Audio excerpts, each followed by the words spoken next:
एक पाप से सारे पुण्य नष्ट हो जाते हैं। मैं हूँ सुरेश आपके साथ अपने YouTube चैनल निष्ठा प्रे फॉर ह्यूमैनिटी पर। आओ मानवता के लिए प्रार्थना करें। महाभारत के युद्ध के पश्चात जब श्री कृष्ण लौटे तो रोष से भरी रुक्मिणी ने पूछा कि हे केशव, युद्ध में बाकी तो सब कुछ ठीक था, किंतु आपने गुरु द्रोणाचार्य और भीष्म पितामह जैसे धर्मपरायण लोगों के वध में साथ क्यों दिया? श्री कृष्ण ने उत्तर दिया कि हे रुक्मिणी, ये सही है कि उन दोनों ने जीवन भर धर्म का पालन किया, किंतु उनके एक पाप ने उनके सारे पुण्यों को नष्ट कर दिया। ये कौन सा पाप था केशव? रुक्मिणी ने उत्सुकता से पूछा।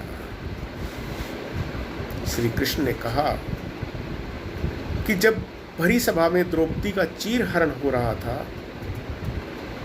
तब दोनों ये वहां उपस्थित थे। बड़े होने के नाते ये दोनों दुशासन को रोक सकते थे, किंतु इन्होंने ऐसा नहीं किया। इनके इस एक पाप ने उनकी सारी धर्मनिष्ठा को छोटा कर दिया। रुक्मिणी ने कहा कि और वो कर्ण, वो तो अपनी दानवीरता के लिए प्रसिद्ध था, उसके द्वार पर कोई भी आया खाली हाथ नहीं गया, फिर उसकी मृत्यु में आपने सहयोग क्यों दिया? श्री कृष्ण ने कहा कि हे प्रिय, तुम सत्य कह रही हो। कर्ण अपनी दानवीरता के लिए प्रसिद्ध था, उसके द्वार पर कोई भी आया खाली हाथ नहीं गया,